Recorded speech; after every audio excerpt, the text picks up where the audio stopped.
Et voilà qui va probablement vous inciter à regarder à deux fois ce que vous buvez. On savait déjà que le soda n'était pas bon pour notre santé, mais une étude de l'INSERM vient préciser les choses. Une canette par jour, c'est déjà trop. Mélanie Gomez, vous êtes la spécialiste santé d'Europe 1.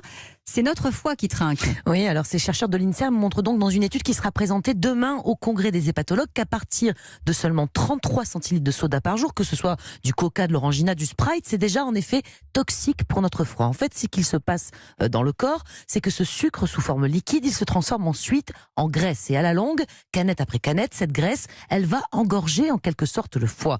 Aujourd'hui, on sait que 20% des adultes, soit 8 millions de Français, ont déjà ce que les médecins appellent un foie gras. Et parmi eux, certains souffrent sans le savoir d'une maladie qu'on appelle la NASH. En clair, une énorme inflammation du foie, précise le professeur Laurent Serfati, hépatologue au CHU de Strasbourg. Et c'est quand il y a cette inflammation qu'on parle de NASH, et c'est cette NASH qui peut évoluer vers la cirrhose et le cancer du foie. Le message, c'est que même sans boire d'alcool, on peut avoir une cirrhose sans le savoir, parce que les patients sont asymptomatiques, et cette cirrhose peut se compliquer, et ça peut être une indication parfois même à la greffe. Notre message, je vous dis, c'est de perdre du poids, suivre un régime, et bien sûr, stopper complètement la consommation de soda.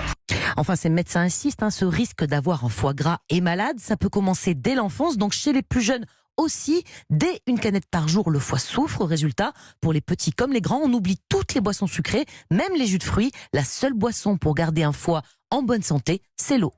Merci Mélanie Gomez, spécialiste santé d'Europe 1.